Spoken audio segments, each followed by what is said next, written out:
Bonjour à tous, je vous propose donc cette 10e rencontre dans le cadre de ce bloc de cours d'intégrale dépendant d'un paramètre où nous avons vu la dernière fois deux gros théorèmes garantissant la continuité et la dérivabilité d'une intégrale dépendant d'un paramètre intégrale de Riemann, c'est-à-dire d'une fonction bien gentille définie sur un intervalle fermé borné, fonction bien gentille, fonction continue essentiellement, continue par rapport à son paramètre d'intégration et également continue par rapport au paramètre dont on veut garantir que toute l'intégrale est donc continue par rapport à ce paramètre.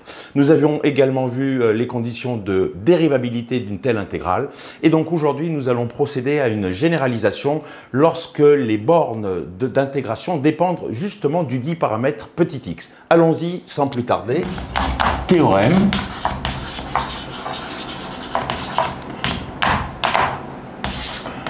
que nous allons bien entendu démontrer à l'aide du théorème de la convergence bornée lui-même ayant donné ses fruits sur les deux théorèmes que j'ai évoqués en début de cette séance.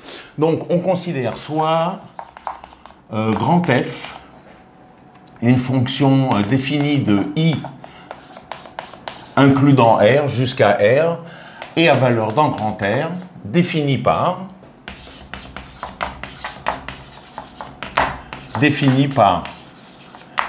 eh bien donc, grand F de x, c'est l'intégrale de A à V de x, de F, de T et de x, dt, où vous voyez que la borne supérieure, donc cette fois-ci, est variable avec comme variabilité cette dépendance par rapport au paramètre petit x, où V, donc, eh bien, où V est défini forcément à partir de la variable petit x, donc de grand I, et à valeur, puisque on considère l'intervalle de t par rapport à t allant de a à v de x, il faut que v de x soit dans l'intervalle AB par rapport au cadre habituel que l'on avait jusqu'à présent, c'est-à-dire d'une intégrale avec deux bornes fixes de a à b.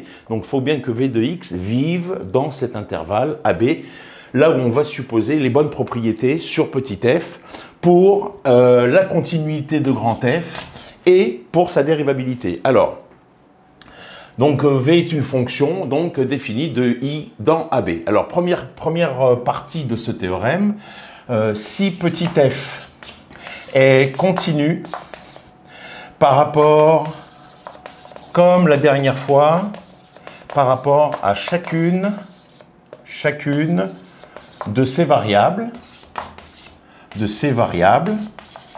donc une continuité séparée, hein, petit x et petit t, donc sur, si vous voulez, pour t sur AB et pour x sur grand I. Mais ce n'est pas une continuité par rapport au couple de variables parce que je ne suppose que vous ne connaissez pas encore les rudiments minimalistes sur les fonctions à plusieurs variables. Donc en fait, je considère une continuité, d'ailleurs qui est suffisante, uniquement partielle en quelque sorte par rapport à chacune des variables. Ça c'est la première chose. Et on suppose de plus, petit f est uniformément borné sur AB croix grand I. Ça, c'est finalement les conditions d'application du théorème de continuité lorsque la borne supérieure ne dépend pas du paramètre petit x. Alors, si en plus la dernière condition petit v est continue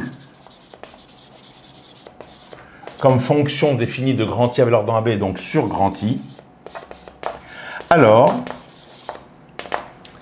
eh bien, grand F est continu sur grand I également. Ça, c'est la première partie de ce théorème. Donc, vous voyez qu'on a finalement rajouté uniquement cette clause sur petit v qui est raisonnable, uniquement cette clause pour garantir la continuité de grand F, sachant que les autres clauses déjà garantissaient, comme on l'a vu la semaine dernière, la continuité lorsque la borne supérieure ne dépend pas de ce paramètre petit x. Deuxième affaire dans le même théorème, on va faire les deux en bloc. Si f est df sur dx, j'aurais pu le faire en bloc, mais j'ai bien voulu séparer dans cette présentation la partie continuité et vous comprenez maintenant la partie dérivabilité. Mais comme on l'a vu aussi la semaine dernière, pour avoir la dérivabilité, j'ai besoin de supposer évidemment que grand F est d'abord continu. Donc là, je rajoute si f et df sur dx sont continus. Alors je vais l'écrire de manière symbolique pour que ça soit un peu plus rapide pour tout le monde, par rapport à t et par rapport à x. D'accord? Sur, toujours, eh bien, AB, croix, grand I, et uniformément bornées, toutes les deux, donc je vais bien mettre EES, de nouveau sur AB, croix, grand I. Alors ça, c'est la condition de nouveau, du théorème qui permet de garantir la dérivabilité de cet objet-là si on allait de A à B, rappelez-vous. Alors, il faut rajouter si de plus, V est dérivable sur grand I, alors, grand F est dérivable sur grand I, et on a, eh bien, quel que soit x appartenant à grand I, on a la formule de dérivation généralisée, grand f' de x égale, eh bien, vous allez avoir un f de v de x fois v' de x plus l'intégrale de a à v de x de df sur dx en t et en x dt. Si vous voulez, pour particulariser, vous pourriez dire quel que soit x0, on aurait en x0 cette formule-là, quel que soit x0 appartenant à i, pour bien spécifier la notion de dérivabilité au point. Alors, démonstration. Première partie, garantir la continuité de grand F à l'aide de l'hypothèse supplémentaire, à savoir que petit v est continu sur grand I. Alors on va former, puisqu'on veut montrer, donc, soit x0 appartenant à grand I, hein, question, on veut démontrer que limite, quand x tend vers x0 de grand f de x, c'est f de x0. Ça, vous le savez tous.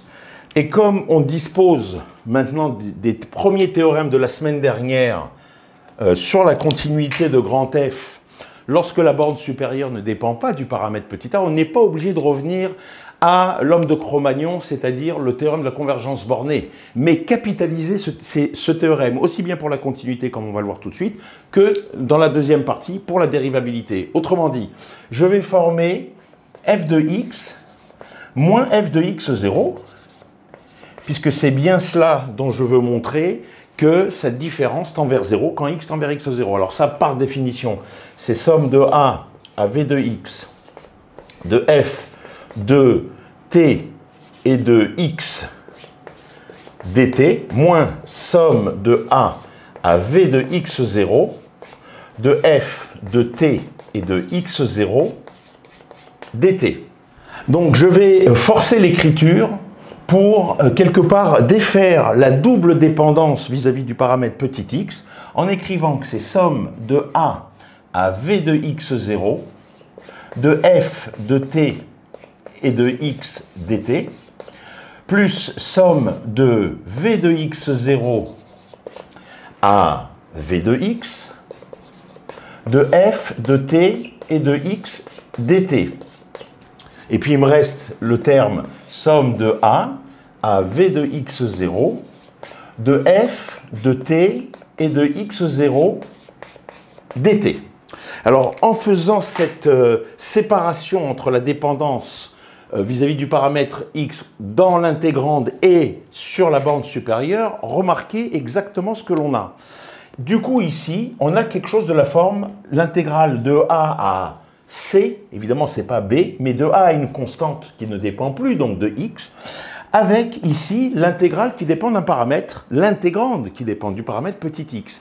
Et parallèlement à cela, pour la même intégrale, c'est-à-dire de a à v de x0, j'ai finalement la même structure avec l'intégrande, cette fois-ci, qui est au point pas x, mais x0.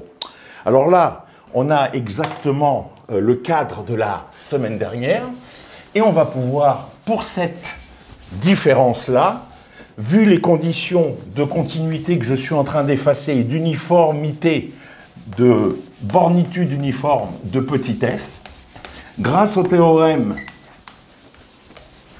de la semaine dernière, puisque v de x0 est inclus dans l'intervalle AB, puisque V est à valeur dans AB, comme on l'a écrit il y a un instant, eh bien, finalement, je vais l'écrire dans un instant, finalement, cette intégrale-là tend vers exactement celle-là, tend vers celle-ci, quand x tend vers x0. C'est la capitalisation du résultat de la semaine dernière pour une intégrale qui dépend d'un paramètre, mais pas dans sa borne supérieure ni inférieure au demeurant. Donc on a ni plus ni moins, d'après les hypothèses,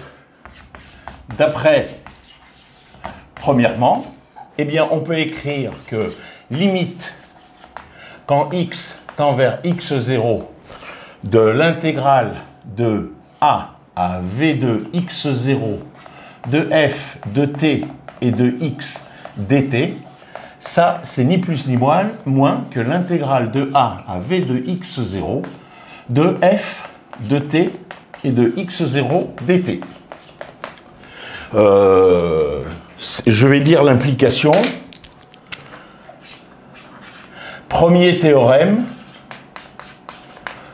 de continuité, ceux de la semaine dernière, encore une fois, théorème qu'on a vu et démontré à l'aide du théorème de la convergence bornée. Donc en fait, cette quantité-là tend vers celle-ci. Alors qu'est-ce qu'on peut dire du terme qui reste? On aimerait bien montrer, puisque les deux déjà se compensent, tendent vers 0, vu qu'on veut que cette différence tende également vers 0, il faudrait établir que le terme restant est un infiniment petit quand x tend vers x0. Alors ça, c'est la première chose. Deuxième chose, donc, je vais prendre l'intégrale de v de x0 à v de x, avec comme intégrande, comme vous le voyez, f de t et de x dt. Oui, mais ça, c'est ni plus ni moins majoré par... Alors, je peux l'écrire de différentes manières. Je vais dire directement que c'est v de x moins v de x0 fois le sup de f de t et de x. Alors, comme on a intégré en t, ça c'est pour t qui est dans l'intervalle AB d'une manière la plus large, puisque t varie dans l'intégration ici de v de x0 à v de x, mais que v de x est à valeur dans AB. Donc le sup, je peux le prendre sur tout l'intervalle AB. Et ce sup existe, encore une fois, puisque sur l'intervalle fermé borné, on a supposé que f était une fonction, rappelez-vous, continue par rapport à t, et d'ailleurs aussi continue par rapport à x. Alors, or, on a également vu que petit f est uniformément borné, donc il existe un grand M positif, tel que, quel que soit tx appartenant à AB pour t et I pour x, eh bien, valeur absolue de f de t et de x,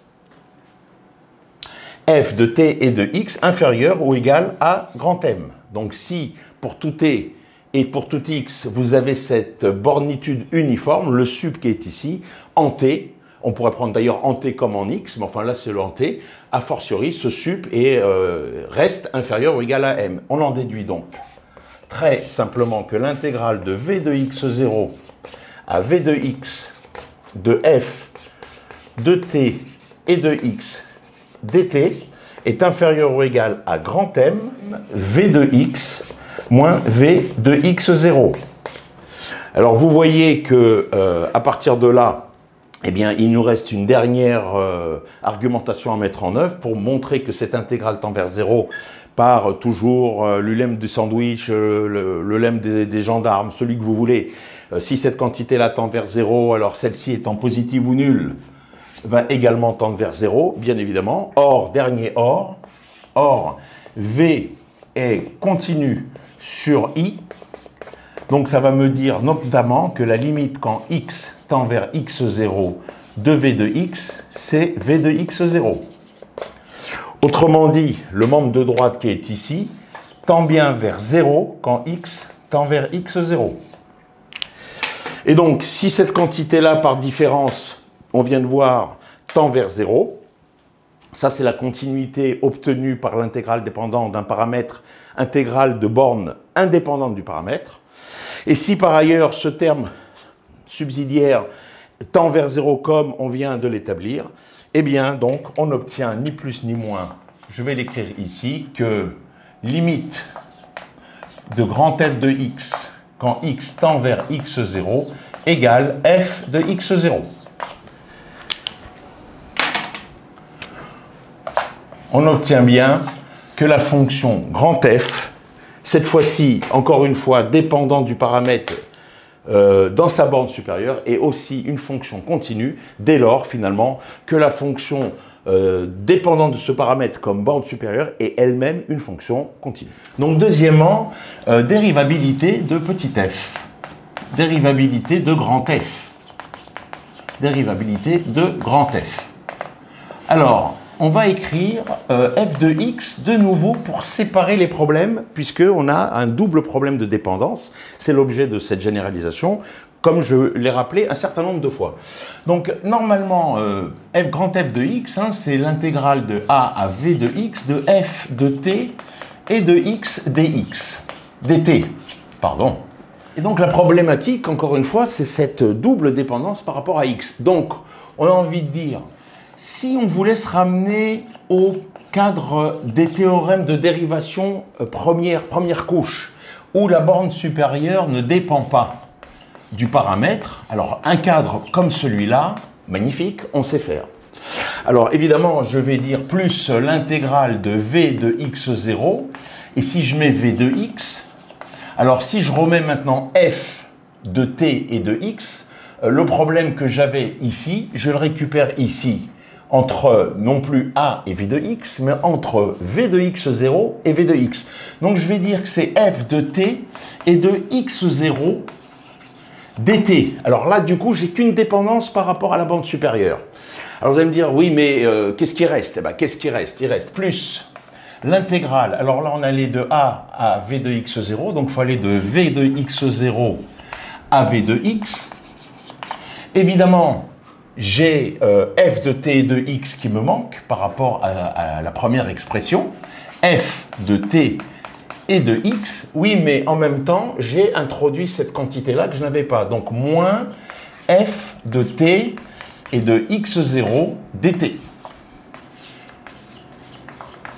Alors, cette écriture, vérifions-la. Donc, on a bien somme de a à v de x0, de f de t et de x, plus somme de v de x0 à v de x, de f de t et de x dt. Tout va bien. Ce que j'ai fait finalement, j'ai introduit ici de v de x0 à v de x quelque chose qui ne dépend que de x maintenant par rapport à sa borne supérieure. Et puis j'ai compensé pour que l'égalité ait lieu. Alors on a maintenant plusieurs choses. Premier point, la fonction qui a x associe somme de a à v de x0, de f, de t et de x dt, ça c'est le cadre de la semaine dernière, puisque la borne supérieure est fixe, elle est comprise, elle a une valeur, cette borne supérieure, entre a et b, par définition de v, et donc, ni plus ni moins, cette fonction est dérivable en x0, et sa dérivée vaut ni plus ni moins, voire le théorème de la semaine dernière, et sa dérivée vaut, eh bien, tout simplement, et sa dérivée vaut, je vais mettre vaut,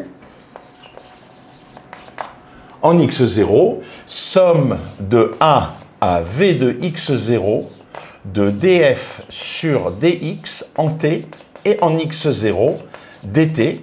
Et je vais marquer CF, un peu comme tout à l'heure là-bas, CF, premier théorème de dérivabilité.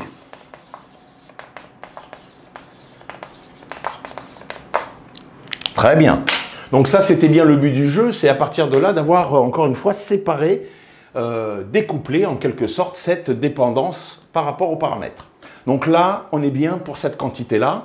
Et du coup, d'ailleurs, sur le résultat du théorème, on a bien, quand on va dériver grand F, eh bien cette quantité-là va donner déjà un des morceaux de la dérivée. Deuxième point, et non des moindres, le deuxième morceau. Ben, le deuxième morceau, on va dire, si vous voulez, la fonction qui à y associe somme de v de x0 à y, la borne supérieure qui dépend de x de manière composée. Allons-y, y, de f, de t et de x0 dt. Eh bien, bien évidemment, v de x est dans i, donc là, c'est pour x, je ne l'ai pas dit, c'est pour x et dans i, enfin, au voisinage du point x0, puisqu'on veut évaluer la dérivée en x0. Eh bien, cette fonction est dérivable en, eh bien, on va dire v de x0, puisque c'est en v de x0 que je veux regarder la dérivation, au point v de x0, et vaut, est dérivable en v de x0, et vaut, deux points, eh bien, ni plus ni moins, f de t, alors t qui vaut v de x0, justement, et puis il y a le x0, le deuxième, qui ne bouge pas. Rappelez-vous, hein, vous avez une fonction qui est bien continue par rapport aux paramètres d'intégration. C'est une primitive en quelque sorte qui est écrite ici de la variable de la fonction f de t et de x0 par rapport à t. C'est la primitive qui s'annule en y égale v de x0, puisque vous avez de v de x0 à v de x0. Et donc cette primitive-là, eh bien, lorsque vous la dérivez, vous obtenez l'intégrande, évidemment. Et donc, l'intégrande, c'est f de t et de x0 pris au point y, si on était pour un y quelconque. Mais au point en v de x0, eh bien, ça va donner ni plus ni moins f de v de x0, y qui vaudra v de x0, et puis x0 pour le deuxième argument. Ce qui veut dire que, si vous voulez, je vais écrire que la dérivée, donc la dérivée par rapport à x, maintenant, de l'engin complet, c'est-à-dire de l'intégrale de v de x0 à v de x, de f, de t et de x0 dt, alors ceci en x égale x0, eh bien, ça va être la dérivée par rapport à la borne supérieure, on vient de le voir, c'est f de v de x0, x0, et puis multiplié, puisqu'on a une dérivation composée, fois v' de x0. Donc ça, c'est, j'ai envie de dire, ici, par dérivation composée, sachant que, évidemment, très fortement, j'ai utilisé que la fonction v est dérivable au point x0. C'est la couche supplémentaire que l'on a introduite dans le cadre de ce théorème.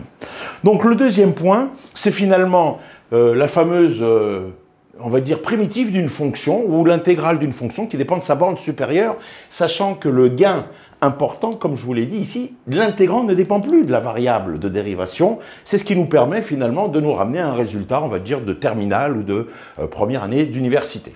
Alors, il reste cette quantité-là. Qu'est-ce que l'on peut dire de la différence restante? Est-ce qu'elle est dérivable et combien vaut sa dérivée? C'est ce que nous allons voir tout de suite. Alors, la dernière quantité, eh bien, je vais, comme tout à l'heure, vous voyez qu'on a une intégrale de v de x à v de x0 d'une différence. Je vais regarder la valeur absolue de cette intégrale de v de x0 à v de x, donc de f de t et de x, moins f de t et de x0, dt en valeur absolue. Alors en valeur absolue, je vais procéder toujours par le même astuce. L'intégrale, la valeur absolue de l'intégrale est inférieure à l'intégrale de la valeur absolue.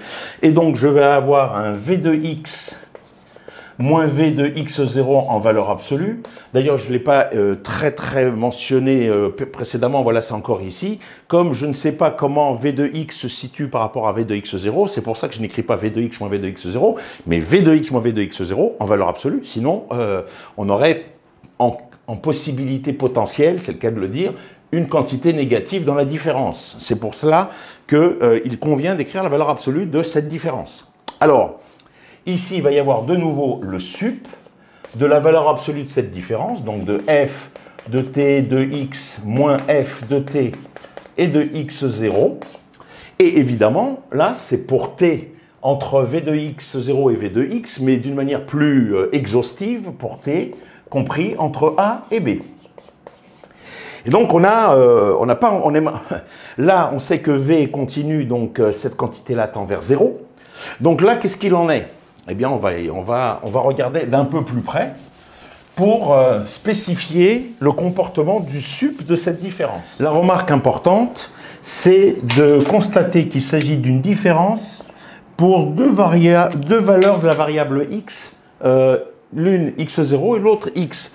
Eh bien donc, or, f et df sur dx, puisqu'on bouge par rapport à x, comme c'est simplement devant nos yeux, sont continus par rapport à x qui appartient à grand I.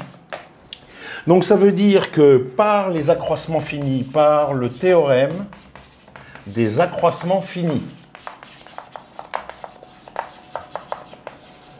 par le théorème des accroissements finis, on va dire il existe, alors ça dépend de x0 et x, il existe un xi indice x, surtout je vais spécifier la dépendance en x, entre x0 et x. Je ne sais pas si x est plus grand ou plus petit que x0, donc je ne vais pas écrire d'intervalle ouvert sur l'intervalle ouvert x0x ou x0. Je veux dire entre les deux, évidemment, bien évidemment, dans l'intervalle ouvert, ce sont les accroissements finis. Tel que, eh bien, tel que quoi? Eh bien, tel que f de t et de x moins f de t et de x0 s'écrivent x moins x0 df sur dx en t et en ce point xi x. Et ce, virgule, pour toute valeur de t fixée. Ici, t est observateur pour toute valeur de t fixée dans AB, si vous voulez. Dans AB. Ce qui veut dire que je peux écrire que la valeur absolue qui m'intéresse là-bas de f de t, x moins f de t, x0, est inférieure ou égale à la valeur absolue de x moins x0, le sup en x appartenant à grand I de df sur dx en t et en x en valeur absolue. Et donc vous voyez que cette argumentation du théorème des accroissements finis nous permet maintenant d'utiliser l'uniforme bornitude, le caractère uniformément borné. Certains n'aiment pas tellement le vocable d'uniforme bornitude, chacun verra midi à sa porte.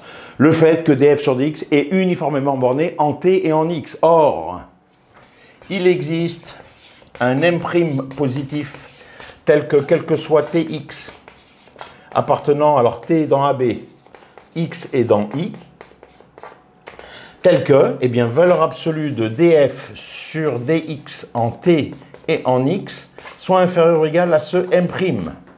Donc ça, c'est variable quel que soit t, quel que soit x, donc le sup en x, qui est ici, est inférieur ou égal à m'. Et donc, on obtient, à ce moment-là, je vais reprendre le démarrage ici du petit 3i. Je vais obtenir que l'intégrale en valeur absolue de v de x0 à v de x, donc de cette différence f de t et de x moins f de t et de x0 dt. Alors je vais faire sans trop de violence et vous inquiétez pas de difficulté en faisant un package du tout. Ce sup-là, le sup de cette quantité-là, eh bien, est donc inférieur à ce sup qui lui-même est inférieur à m'. Donc il reste évidemment quoi? Il reste m',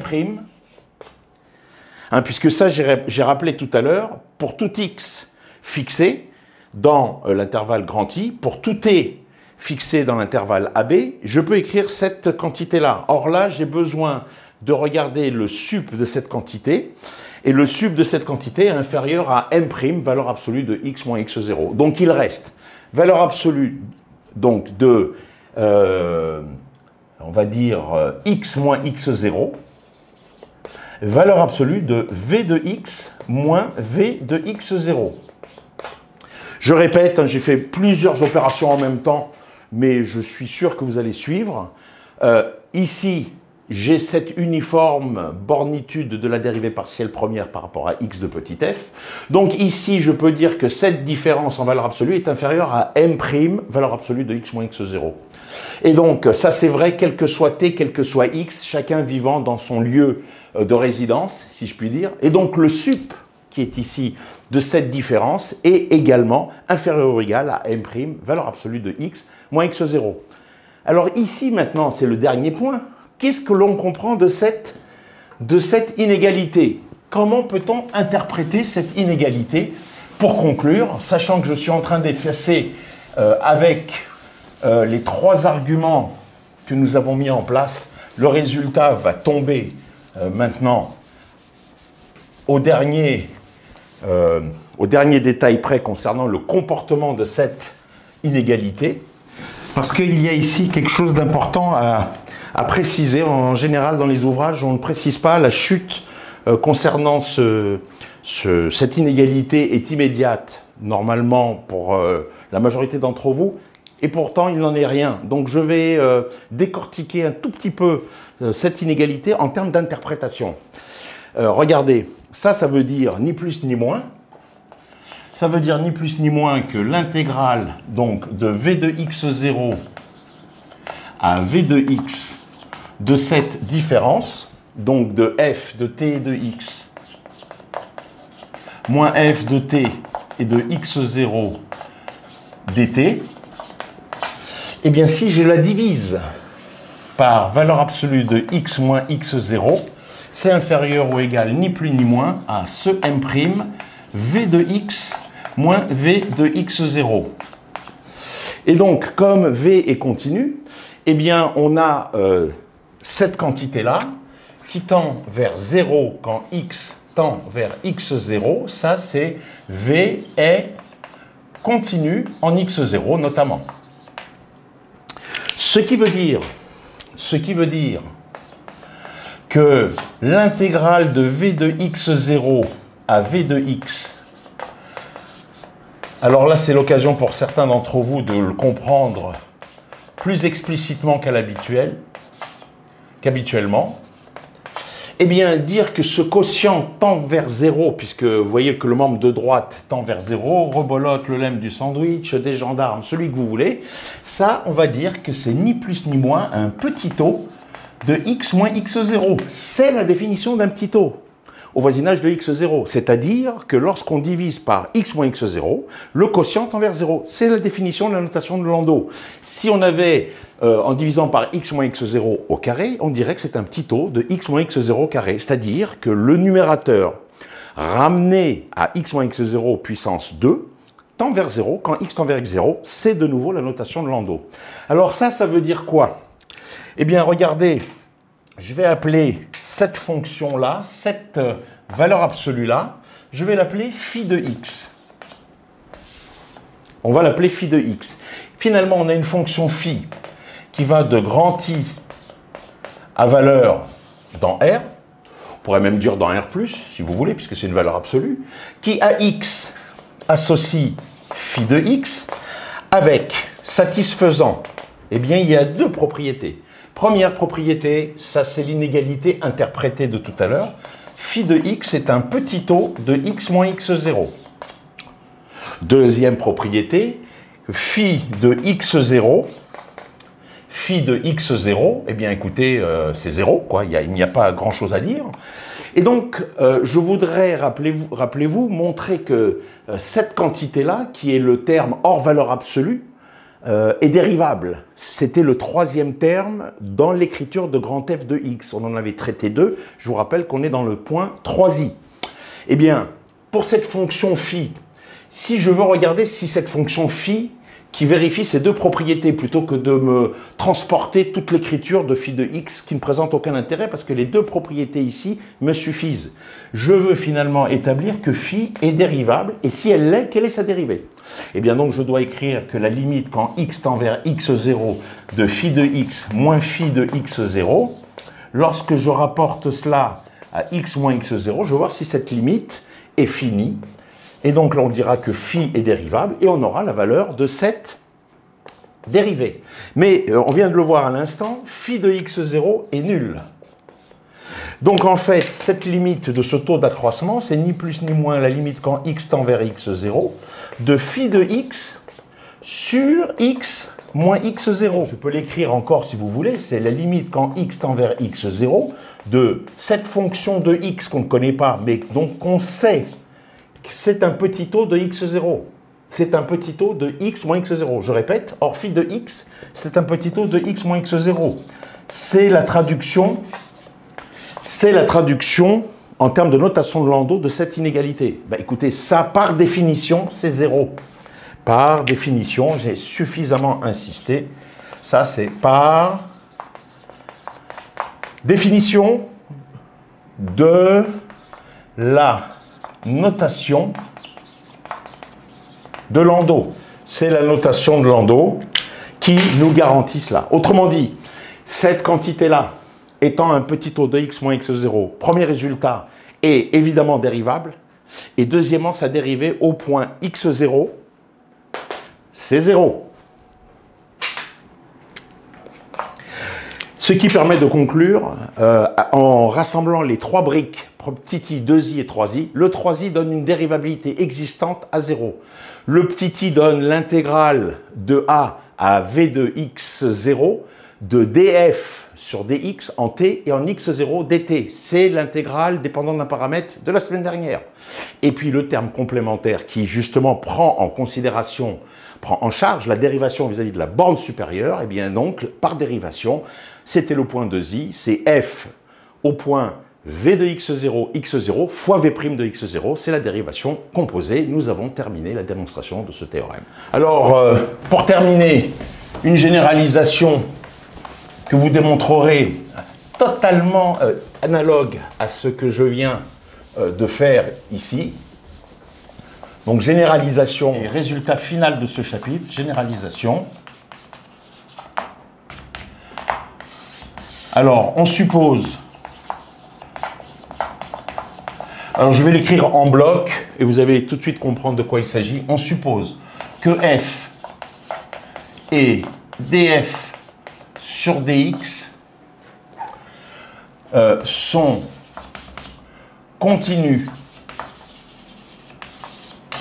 par rapport à x et par rapport...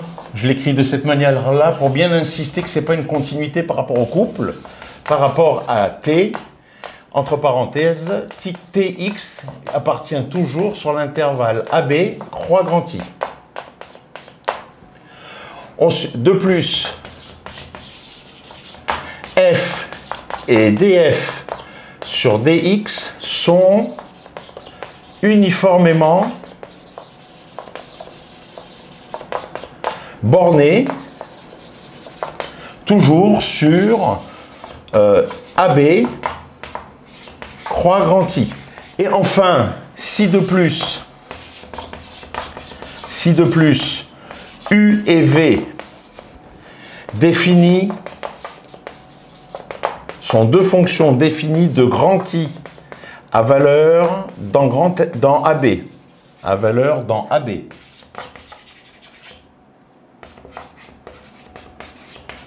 sont dérivables, donc ça veut bien dire d'abord continu, alors on a grand f de x qui va être défini par l'intégrale de u de x à v de x de f de t et de x dt. Donc vous voyez, on a généralisé, puisqu'on a maintenant les deux bornes qui dépendent de la variable du paramètre petit x, plus l'intégrante qui dépend de x, eh bien, est continu et dérivable sur grand I, et on a,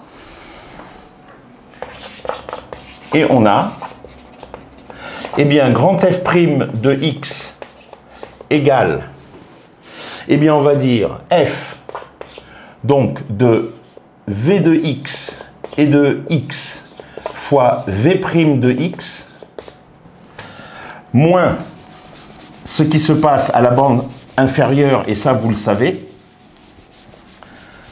moins ce qui se passe au niveau de la borne inférieure, et ça, encore une fois, vous le connaissez, un peu de séchage,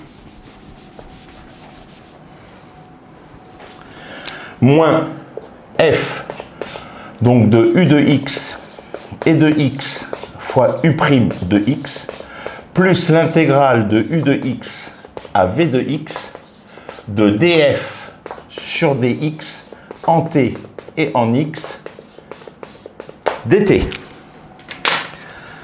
Voilà la formule générale de dérivation. Et ça, c'est évidemment valable pour tout x est dans grand I. Voilà donc la formule de dérivation dans le cadre le plus général, c'est-à-dire où finalement l'intégrale dépendant d'un paramètre dépend triplement de ce paramètre au niveau de sa borne inférieure, au niveau de sa borne supérieure et au niveau de son intégrante qui produit ce terme que l'on avait déjà vu la semaine dernière lorsque les deux bornes A et B étaient fixées indépendantes de petit x. Je vais m'arrêter là, je vous dis à très bientôt. Le teasing, il est simple. Nous avons terminé les intégrales dépendantes d'un paramètre intégral de Riemann, donc sur un intervalle fermé borné. Nous allons maintenant voir ce que l'on peut dire lorsque les intégrales sont généralisées et qu'elles dépendent de ce paramètre petit x. Cela va nous conduire très naturellement vers des intégrales dépendantes d'un paramètre très célèbre, la transformée de Laplace, la transformée de Fourier. Et je ne vous en dis pas plus. Partagez ces vidéos et informez vos camarades et votre environnement si vous jugez utile qu'ils profitent comme vous de ces cours que je vous propose sur cette chaîne. À très bientôt. Portez-vous bien. Protégez-vous.